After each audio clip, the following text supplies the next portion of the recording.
आज हम नया टॉपिक स्टार्ट करेंगे और नया टॉपिक है चार्ज डिस्ट्रीब्यूशन, है ना। चार्ज का जो डिस्ट्रीब्यूशन है बेसिकली दो टाइप से हो सकता है, एक तो हो सकता है कंटिन्यूअस, एक हो सकता है नॉन कंटिन्यूअस। कंटिन्यूअस का मतलब है कि किसी भी ऑब्जेक्ट पे अगर इलेक्ट्रिक चार्ज यूनिफॉर्मली डिस्ट्रीब्यूटेड हो तो उसको बोलते हैं कंटिन्यूअस चार्ज डिस्ट्रीब्यूशन।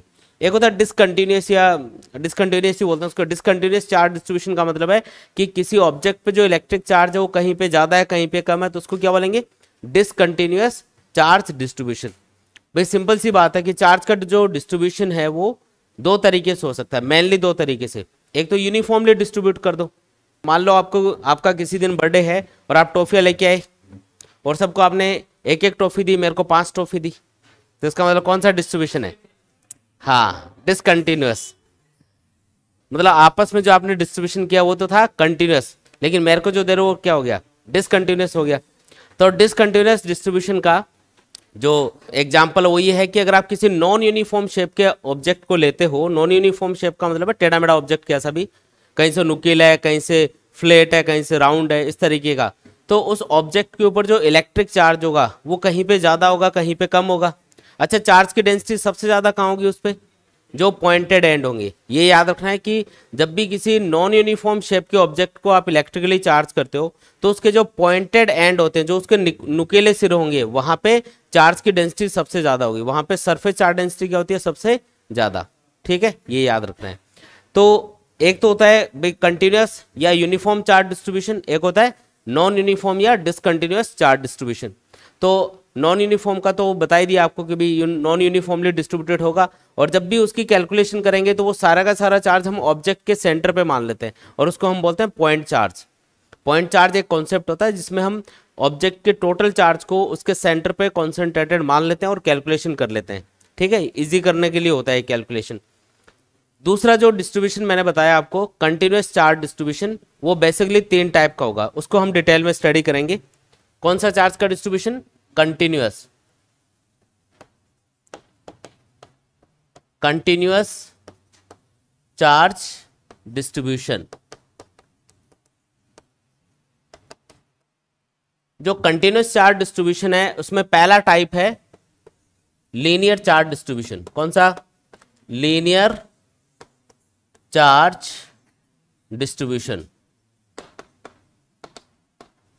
देखो जो लीनियर ऑब्जेक्ट्स होते हैं उनके ऊपर जो चार्ज का डिस्ट्रीब्यूशन होगा उसको बोलते हैं लीनियर चार्ज डिस्ट्रीब्यूशन। जैसे मान लो एक वायर है, उसको इलेक्ट्रिकली चार्ज कर रखा है, तो इस वायर की पूरी लेंथ के ऊपर मान लो यूनिफॉर्मली चार्ज डिस्ट्रीब्यूटेड है, तो ये कौन सा डिस्ट्रीब्यूशन हो गया, लीनियर चार्ज डिस्ट्रीब्यूशन हो गया। ठीक है, एक रिंग है उसको आपने चार्ज कर रखा है, किसको चार्ज कर रखा है, रिंग को।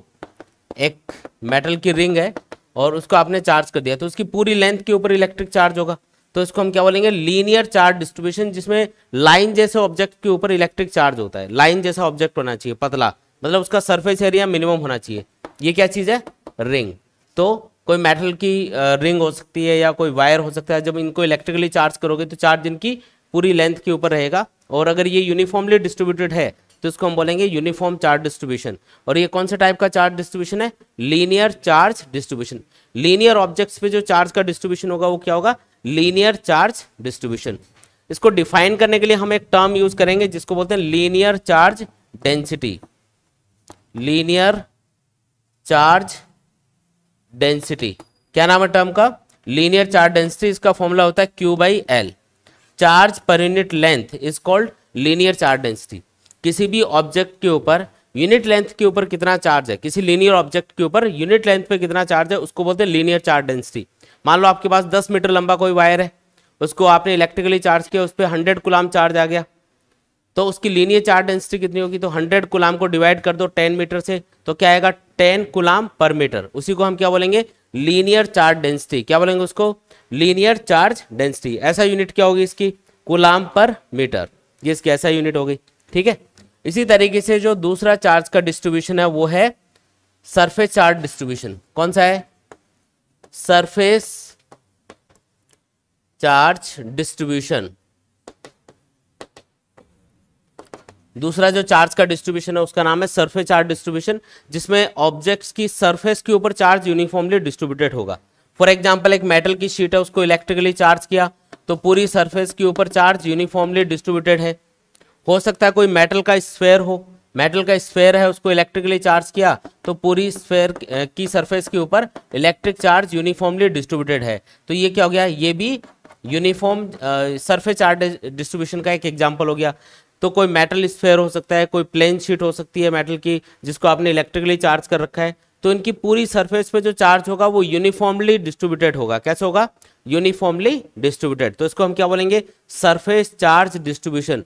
इसकी पूरी सरफेस पे इलेक्ट्रिक चार्ज है, कहाँ पे चार्ज, सरफेस के ऊपर चार्ज है, इसलिए इसको क्या बोलेंगे, सरफेस चार्ज डिस्ट्रीब्यूशन। अच्छा, इसको डिफाइन करने के लिए हम एक टर्म यूज करते हैं जिसको बोलते हैं सरफेस चार्ज डेंसिटी। क्या बोलते हैं उसको, सरफेस चार्ज डेंसिटी। इसको हम सिग्मा के सिंबल से रिप्रेजेंट करेंगे, इसका फॉर्मूला होगा Q by A. Charge per unit area is called surface charge density. Charge per unit area, जैसे आपको बोला एक शीट है आपके पास, है ना, एक शीट है उसके ऊपर टोटल चार्ज है 100 कूलम और उसका एरिया है 20 मीटर स्क्वायर, तो बताओ कि उसकी सरफेस चार्ज डेंसिटी कितनी है। तो आप क्या करोगे, 100 को डिवाइड करोगे 20 से, तो क्या आएगा 100 बाई 20 यानी 5 कूलम पर मीटर स्क्वायर। ये क्या है, उसकी सरफेस चार्ज डेंसिटी है, मतलब चार्ज पर यूनिट एरिया कितना है उसी को हम क्या बोलते हैं, सरफेस चार्ज डेंसिटी। तीसरी जो टर्म है, तीसरा जो चार्ज का डिस्ट्रीब्यूशन है उसको हम बोलते हैं volume charge distribution. Volume charge distribution, कौन सा डिस्ट्रीब्यूशन, वॉल्यूम चार्ज डिस्ट्रीब्यूशन। समझ गए होंगे इसमें क्या होगा, इसमें ऑब्जेक्ट के पूरे वॉल्यूम के अंदर चार्ज यूनिफॉर्मली डिस्ट्रीब्यूटेड होगा। सपोज करो कोई नॉन कंडक्टिंग स्फेयर है, कौन सा स्फेयर है, non conducting, specially non conducting sphere की बात कर रहे हैं अपन। नॉन कंडक्टिंग मतलब जिसमें चार्ज फ्लो नहीं होगा। मान लो कि एक नॉन कंडक्टिंग स्फेयर है और इसको आपने चार्ज किया तो इसके पूरे वॉल्यूम में चार्ज है, मतलब तो वो चार्ज कभी भी रिपेल होकर सरफेस पे नहीं आ पाएगा।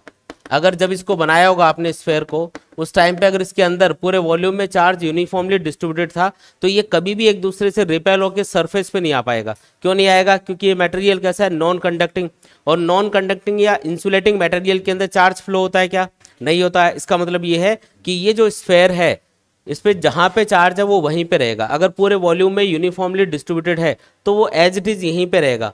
अगर ये कंडक्टिंग स्फेयर होता तो ये चार्ज रिपेल होके कहाँ जाता, इसकी सरफेस पे, और उस कंडीशन में इसको हम क्या बोलते हैं, सरफेस चार्ज डिस्ट्रीब्यूशन। अभी ये कौन सा चार्ज का डिस्ट्रीब्यूशन होगा, वॉल्यूम चार्ज डिस्ट्रीब्यूशन, क्योंकि पूरे वॉल्यूम में चार्ज यूनिफॉर्मली डिस्ट्रीब्यूटेड है। ठीक है, इसको डिफाइन कैसे करेंगे, तो इसके लिए टर्म यूज करेंगे वॉल्यूम चार्ज डेंसिटी। क्या नाम है इसका, वॉल्यूम चार्ज डेंसिटी। इसको रो के सिंबल से हम रिप्रेजेंट करेंगे, इसका फॉर्मूला होगा Q by V। Charge per unit volume is called volume charge density. Charge per unit volume is called volume charge density. Suppose करो आपको इस नॉन कंडक्टिंग स्फेयर का वॉल्यूम दे रखा है, इसका वॉल्यूम है 5 मीटर क्यूब, ठीक है, और इस पे चार्ज है 10 कूलम। टोटल चार्ज कितना है, 10 कूलम। तो बताओ इसकी वॉल्यूम चार्ज डेंसिटी कितनी होगी, तो 10/5 यानी 2 कूलम पर मीटर क्यूब। इसी को हम क्या बोलते हैं, वॉल्यूम चार्ज डेंसिटी। बात समझ में आई क्या। देखो 3 टाइप का चार्ज का डिस्ट्रीब्यूशन है। यूनिफॉर्म चार्ज डिस्ट्रीब्यूशन को हम 3 कैटेगरीज में डिवाइड करते हैं। पहला कौन सा है, लीनियर चार्ज डिस्ट्रीब्यूशन, जिसमें किसी लीनियर ऑब्जेक्ट पे चार्ज होगा। डिफाइन करने के लिए टर्म यूज करेंगे लीनियर चार्ज डेंसिटी। दूसरा है सरफेस चार्ज डिस्ट्रीब्यूशन, जिसमें किसी सरफेस के ऊपर, किसी ऑब्जेक्ट की सरफेस के ऊपर चार्ज यूनिफॉर्मली डिस्ट्रीब्यूटेड होगा। डिफाइन करने के लिए टर्म यूज करेंगे सरफेस चार्ज डेंसिटी, और टर्म जो फॉर्मूला होगा वो क्या होगा, sigma equals to Q by A. Third है volume charge distribution. Volume charge distribution में क्या होगा, किसी ऑब्जेक्ट के पूरे वॉल्यूम में चार्ज यूनिफॉर्मली डिस्ट्रीब्यूटेड होगा। डिफाइन करने के लिए टर्म यूज करेंगे volume charge density, rho equals to Q upon V। ये इसका फॉर्मूला होगा। चीज समझ में आई क्या।